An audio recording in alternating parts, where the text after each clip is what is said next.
All right, Shalom. First and foremost, I want to give all praise, honor, and glory to Yahawah, Bahashem, YAHAWASHI, Bahashem Rakakwadash, double honors to the apostles and the elders of the great Millstone, and I want to give peace and salutations to the elect. And as you can see, this article that I have pulled up on the screen is what I want to get into concerning the next situation that happened. I don't even want to say the word, but whatever, man. The next pandemic.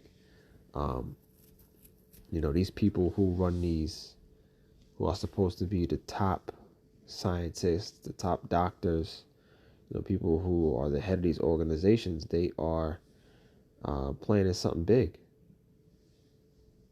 They're planning something big, and you can expect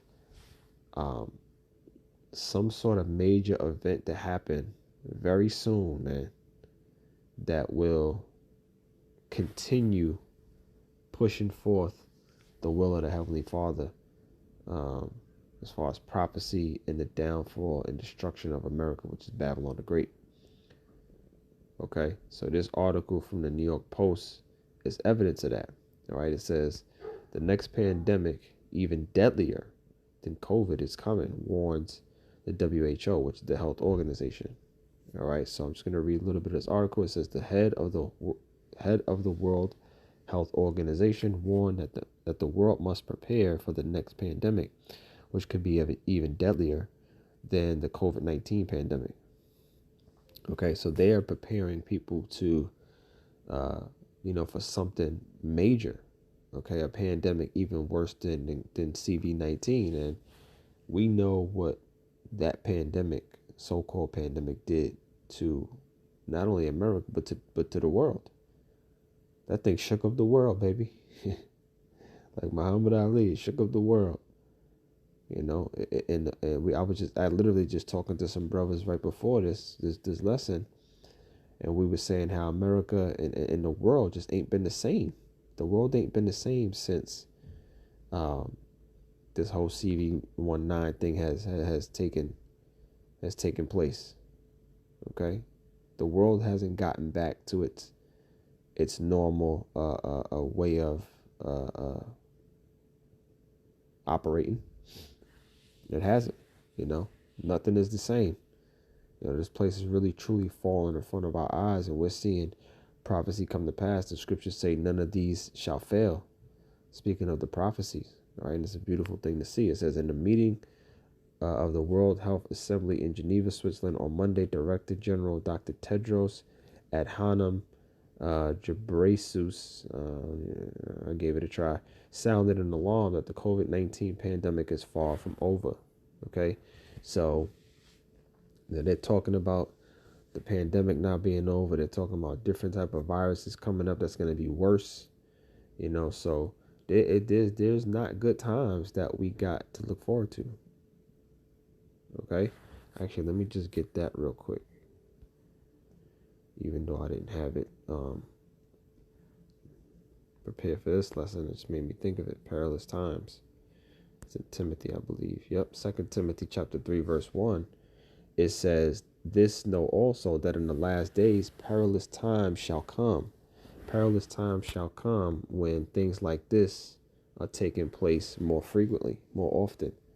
Okay, when stuff like this starts to become the norm, and we get used to different types of viruses and people getting sick all the time, just being down, economy crashing because of it, all these different things, we have perilous times on the horizon. And you can expect nothing but that. Okay, it says the threat of another variant emerging that causes new surges of death and diseases and death remains, Tedros said, and the threat of another pathogen emerging with even deadlier potential remains. Okay, another pathogen emerging with even deadlier potential. All right, and that none of that sounds good. It sounds good to those of us who are in the spirit that want to see this place fall, but this is going to bring forth a lot of judgment. Okay, because we know this is all just setting the stage for this place to collapse and for the MOTB to be initiated, to be implemented in the world. Okay, we know this where this is heading. All right, if you're in the spirit.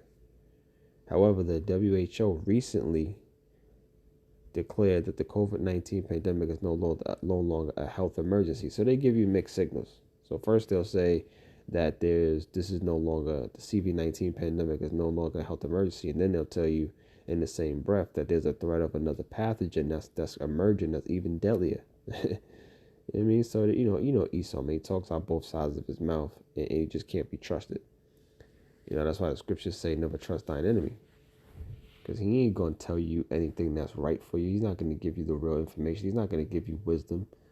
Okay? He's going to tell you everything to steer you away from what makes you powerful, makes you great. Okay? And in this case, they steer the Israelites, you so-called blacks, Latinos, and Native Americans, away from YAHAWASHI. They give you everything except the pathway to YAHAWASHI. Right? They give you white Jesus. They give you, all these different forms of idolatry so that you could kill yourself, basically. It says when the next pandemic comes knocking, and it will, we must be ready to answer decisively, collectively, and equitably, he added. And when they say stuff like that, we must all come together and decisively and collectively come together and beat it and fight it.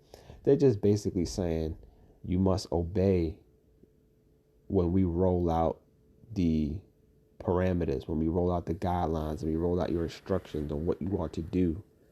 You are to be in line. That's basically all that means. Okay? They want good slaves, man.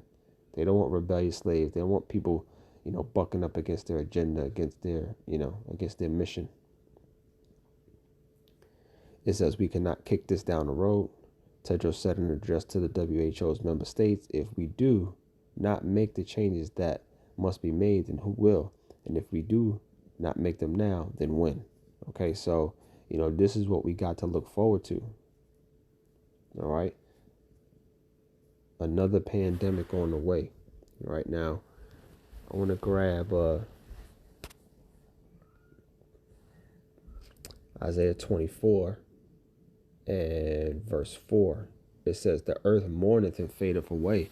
The world languisheth and fadeth away. The haughty people of the earth do languish.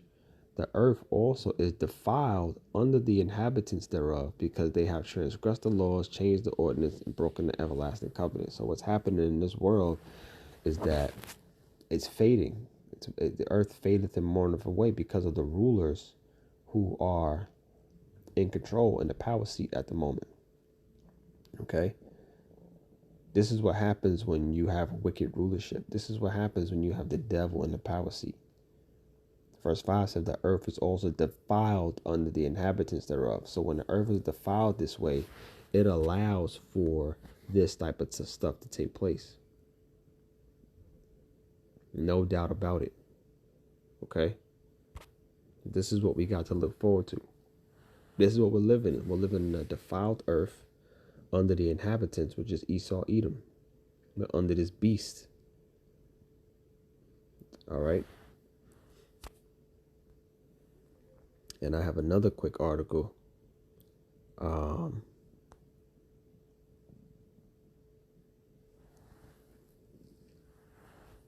right, this one was sent to me by the bro. This is from NBCnews.com. Okay. All types of ads popping up, man.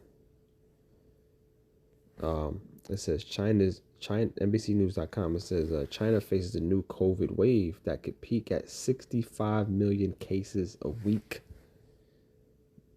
65 million cases a week. That is out of control. Okay, so underneath it, the caption says the country once had some of the harshest COVID restrictions on the planet, but the response from the government and the public is relatively muted this time. Okay, so they wanted to creep up on you and bust you upside of the head, so you don't really know how to react. They don't really want you to prepare for anything. Okay, what they want you to prepare for, what they want to prepare you for, is dropping this bomb on you, right? And letting loose some weird, crazy virus, some weird pathogen, some weird strain that's gonna, you know, be floating around. Um, who knows, man? Who knows when it come to eat? You can't even really predict it. He's we don't know exactly what Esau's up to, but we know that the scriptures say he's gonna come down with great wrath, and ultimately it's gonna be a lot of judgment handed out. All right, so real quick, let me read a little bit of this. It says China is bracing for a new wave of COVID infections that could see as many as 65 million cases per week by the time the surge peaks at the end of June. At the end of June, all right, which is a month away. It says it's a startling prediction in a country where the pandemic originated late in 2019 that only months ago had enforced some of the harshest COVID control protocols on the planet. Now, with the latest Omicron variant XBB fueling a resurgence in cases, the response from China's government and the public is muted at best. All right, so again, what do we have to expect, man? These people are the worst people on the planet Earth, because again, I was just talking to some brothers earlier, and it's like, they're predicting new waves of COVID. They're predicting new viruses and other stuff to come about. And it's like, how do you predict these things, right? How is that even predicted? Like, I'm not a scientist or anything, but you can see a virus coming. Like, you can see it, and you can project how many people it's going to take hold of. Like, that just seems wicked to me. It seems like it's a plan, right? Because that's what the wicked does, right? He plans his attack. And a lot of people are just oblivious to how this works. They just think these things come about out of thin air, and then, the government is there to prop you up and get you right. But that's not how it works. Isaiah 29:15, woe unto them that seek deep to hide their counsel from the Lord, and their works are in the dark, and they say, who seeth us, and who knoweth us? So this is how things like this can come about, because their mind frame is, hey, who seeth us, who knoweth us? They seek to hide their counsel from the Lord, and the scriptures talk about their crafty counsel. The scriptures talk about how they hide things, their secret agendas. And the people here are just victims. You're just victims of these things. Okay? I'm not going to make this long. I just got a couple more. This is Psalms chapter 7 and verse 13. It says, he hath also prepared for him in the instruments of death. Okay? He has also prepared for him the instruments of death. He ordained his arrows against the persecutor. So the instruments of death are all of this type of stuff that we're mentioning, that the prophets who we've learned from have been mentioning for a long time, giving us the warning, telling us what to beware of, letting us know who the enemy is, giving us that fair warning. Okay? So you can prepare yourself in the spirit. That's really how you avoid all these things. That's really how you avoid the wrath of Esau and the judgment of YAHAWASHI, because YAHAWASHI is going to use Esau to bring forth great judgment. Okay? Verse 14 says, behold, he travaileth with iniquity, and he has conceived mischief and brought forth falsehood. Right? And all throughout this first pandemic, we've seen a lot of falsehood. Things were being uncovered, secrets being uncovered, lies being uncovered throughout this whole past 3-4 years. And that ain't gonna stop, because that's just that's the vibration that the devil is in. That's what he does. You can't expect anything else. Let me get one more.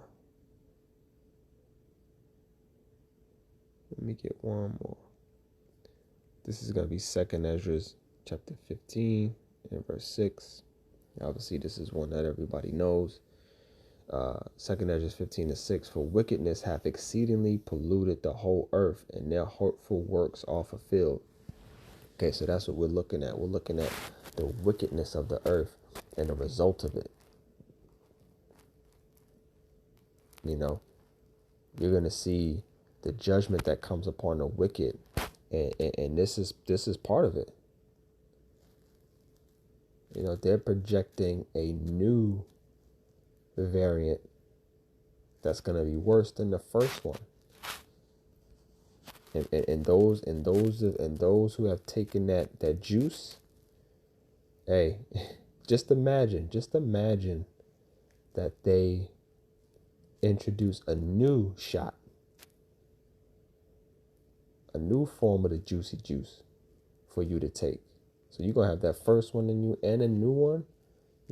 You're gonna be through stew, out of there. Ain't nothing gonna hold you up. But again, that's judgment. Okay? And we gotta call on the Lord, and we gotta believe, fear, and trust in the Lord to get us through this.